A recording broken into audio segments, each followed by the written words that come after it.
It's very sympathetic when architecture talks about completely blending in with nature. But this is a different approach.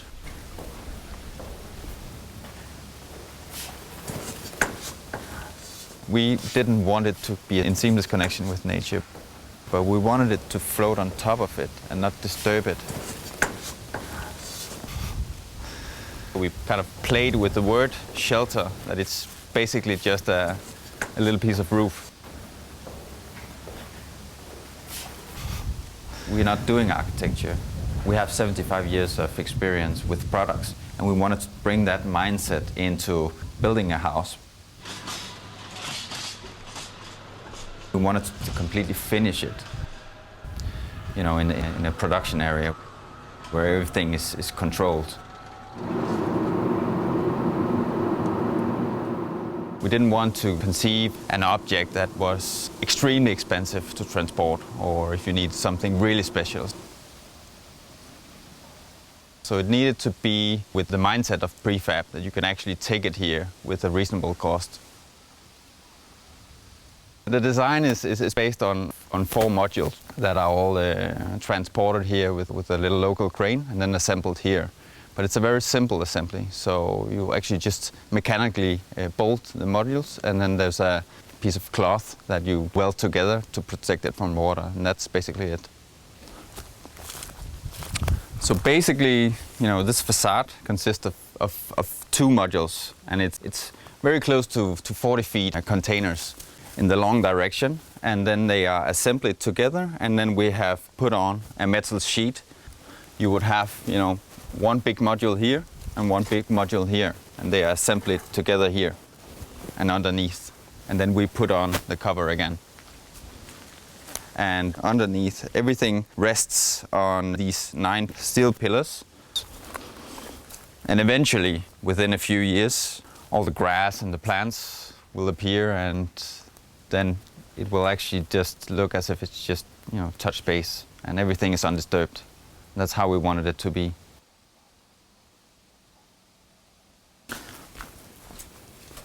You enter it with this platform. It kind of enforces this idea of the shelter being almost like a ship or an airplane. When you enter the door, the first thing you probably notice is that the ceiling here is very high, because we've let the skylight come across the entrance here. So even though it's narrow, even though you have these walls, you have that kind of extra effect of the light coming in and the view. And then there's a bathroom here, which has, you know, both bath and toilet.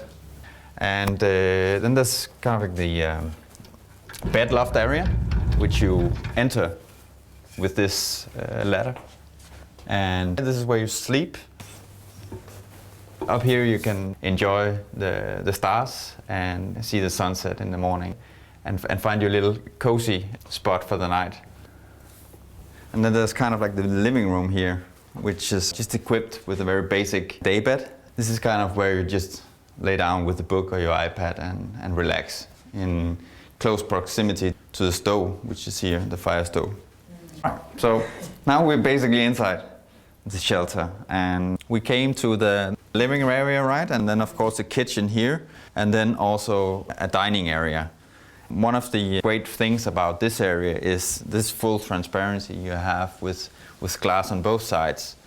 And adding on top of that is also this skylight on top of the kitchen, which has the effect that when you're standing here, it's almost feels like you're standing out in nature, because you have nature on 3 sides. It's almost autumn today, right? Almost first day of autumn.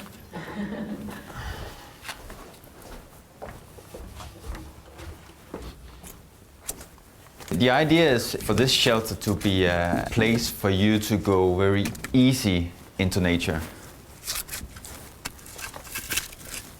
This is kind of like with a bit of humor, this is kind of like a 5-star camping. I mean, you go to nature, but you don't need the wet sleeping bag or the tent that kind of crashes. I mean, this is okay as well, but this is something different. We wanted to provide a product where you could very easily, from your daily life, get access to kind of like normal life in nature.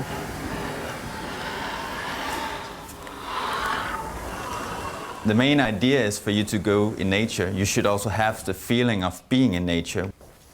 We didn't want to design this as a normal house or a traditional piece of architecture. We wanted it to be a place where you feel nature. And so it's very important to have, as much transparency as possible. So like this, it's pretty much like you're outside even though you're inside, right? And you can also slide open the other side over here.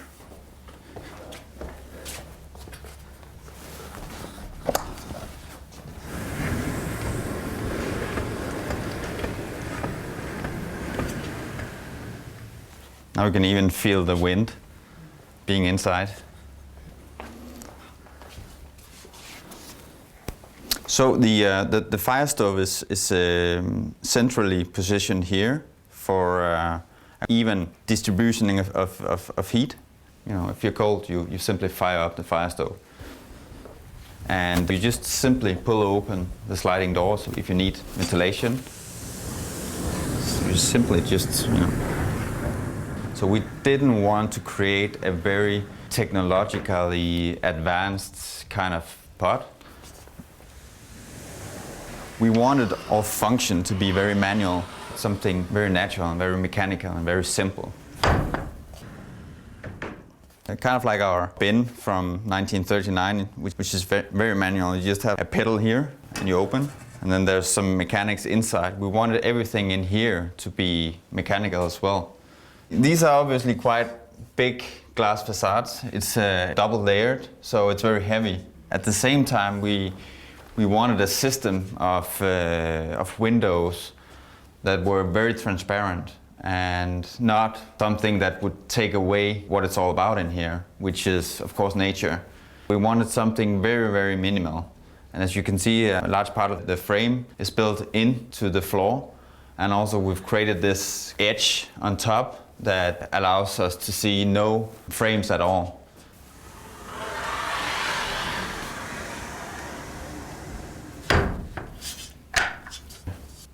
And for these quite large pieces of glass to slide, we have this system of rolling. So these small, they kind of catch all the weight and allows for the glass facade to slide. And these are 400 or 500 kilos at least per door, which is quite a lot. But we kind of like this idea that you just simply grab it and slide it open instead of motorized solutions. That would be more different from our philosophy of very mechanical products that just last for a long time. Because your garbage can is very popular. Scandinavia. It's a bin that is from '39, and the story is quite nice actually, since it was developed by Holger, who founded the company. His wife was running this hairdressing salon, and he invented this bin that would kind of ease her daily life in the salon. Without using your hand, you can use the function of the bin by the pedal. I mean, nowadays, it's not so sophisticated perhaps, but it was invented at that time. It made a huge difference for her everyday life. He was a very skilled craftsman, and he managed somehow to create a product that has now lasted for 75 years. It's very important to the philosophy of everything we do, that we try to look past every trend that is and try to find that unique, functional, pleasant feeling of the product. And we also chose to design this ladder, as this is also kind of like a small adventure every day when you go to bed. When you touch a part of the shelter, you can actually feel it's quite heavy, and to give you that solid strength. The shape and the construction and everything kind of derives out of function. The function becomes kind of like a motive. So everything else is taken off, and only the necessary essence of what the product should be able to perform is what's left behind. Going to bed is something that you look forward to. I mean, this is something special. This adds an extra dimension that we've created this more dense space up here, I think. This is where you kind of draw back from the main transparent space. So we wanted these very dense kind of areas that could kind of do something different. And here it's very different from the very transparent place. Here it's more cozy and it's more kind of like a cave. But still at the same time we wanted it to be, you know, something really magic. There's this beautiful skylight where you can observe the stars and see the sunset in the morning. And there's also a window up here where you can kind of observe the lake and see the early mist and experience how nature is changing over the day. You also see inside the branches, which is quite magical, and you see birds flying over, and it's quite amazing when you lay here and you look up on the stars, and here you can actually see the Milky Way, and it's quite magical to fall asleep to that.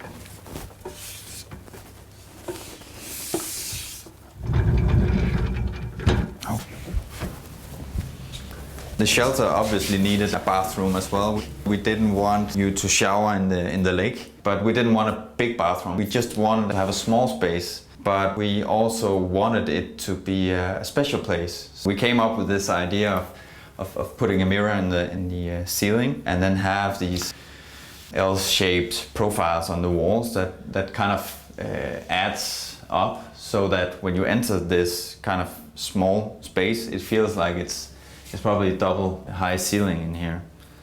And then for the rest, this is a Vipp bathroom module that we have launched a few years ago. The lamps are coming. Even though we're a brand that does a lot of bathroom accessories, we just wanted the basic essential stuff that you need.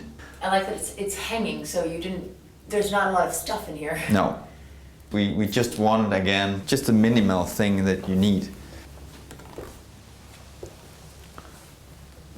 There's kind of like centrally placed plumbing where the plumbing from the bathroom and also the kitchen kind of go together, and this is also where water comes in and where electricity comes in. Okay. So underneath the shelter there's kind of like a cylindrical area where you have all these utilities. But even to here, how does it connect? I mean, you don't even magical. It's actually inside the floor construction. This one looks floating, getting the water through the air or something. Yeah, it kind of floats and it adds a little lightness. These, you know, functional requirements. It looks like a piece of furniture. But it was actually designed as a piece of furniture. Everything inside here, everything in here, the table, the lamps, even the ceramics, the bin, the kitchen, everything is designed by ourselves. It's a very important part of the concept that it's very easy, because we have so many decisions in the modern world we need to take every day. Which sofa and what kind of kitchen we need. So we wanted to do something that was completely finished. The customer do not need to take any decision. We've taken care of everything. This is a flashlight. And this is a tool that you obviously need when staying in the woods. This is included as well. Everything is included. Lighting, flashlight, coffee cups and everything. Everything. Sheets, bed linen, everything is included, so you don't have to think of too much. Actually, there's also washing machine, ventilation and the water tank and everything. Everything is in here. Yeah. Nice. So this is what we kind of consider as a main functional wall, where you enter here, you have perhaps your little case or your little bag, and then you put everything in here, and then you're in shelter life. The main idea with doing that is to make an interior that is completely seamless, and you can also see that everything is in predominantly dark colors. We chose that for the exterior, nature, to be the most important element. So there's not a lot of decor in here, but there's these dark colors that works and kind of melt together seamlessly, and then, you know, all focus is on what's outside, which is nature. The felt on the walls is quite special, and this has a very nice effect acoustically, as it is 3 millimeter thick wool felt. So it kind of dampens all the sound in here and creates this cozy kind of atmosphere inside. So even though it's transparent, you should also feel kind of sheltered a little bit from nature. Do you consider making it completely transparent, all glass? Yeah, we thought about it, but then again, you need to be here. You need to feel a little bit sheltered from the outside. There's also a structural issue in that. It's a bit of a challenge to be able to have this much glass. So there's a quite heavy construction hidden behind the felt and behind the exterior facade, electricity and piping and stuff. It almost makes you more aware of nature by not having it everywhere. It frames it. It should frame. It should be kind of like being inside of a camera and looking outside. So it should be very dark and toned down inside, and then everything that happens is out here or there. The main idea of this shelter is not to create a house. It was not to design a house, but to create a place where you could be and feel and smell nature. Stones were actually in the ground. While doing some plumbing, we kind of touched it. And then we thought this is a great way to manipulate the site slightly for you to access and enter. The facade is very basic. It's steel sheets, and they're just screwed onto the structure. And we've made them a visual part of the design as well, as we think that's most honest. And so we've used altogether 9,000 screws, and just taken some time. But it also adds something to the design. I also kind of like the resemblance with airplanes and ships and boats, where you have this very rough kind of surface. Water, when it rains, just simply floats off, and then it's collected up here in kind of like a groove, and then taken down in the sides. It's kind of like a tube inside here. The frame around the shelter protects the glass facade from water and ensures that we have great visibility inside the frame. Everything looks very much and feels mechanical and with a weight. Mm-hmm.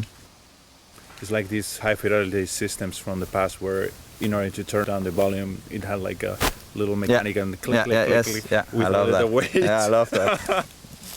Like Holger, he originally in '39 conceived the pedal bin and kind of, maybe in a modern sense, created a design, but basically it was just a tool for the hairdressing saloon. And that tool feeling is very important, part of our philosophy.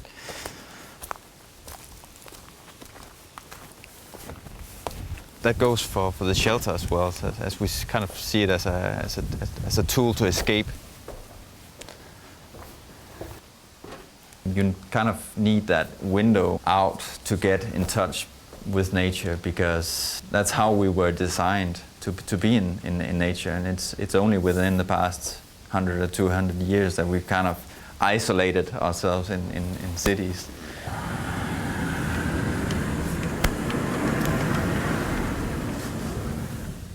There is kind of a need to feel that touch of nature. And you could do that in many ways. You could go regular camping, or you could go skiing or whatever. And this is our take on something founded in our values.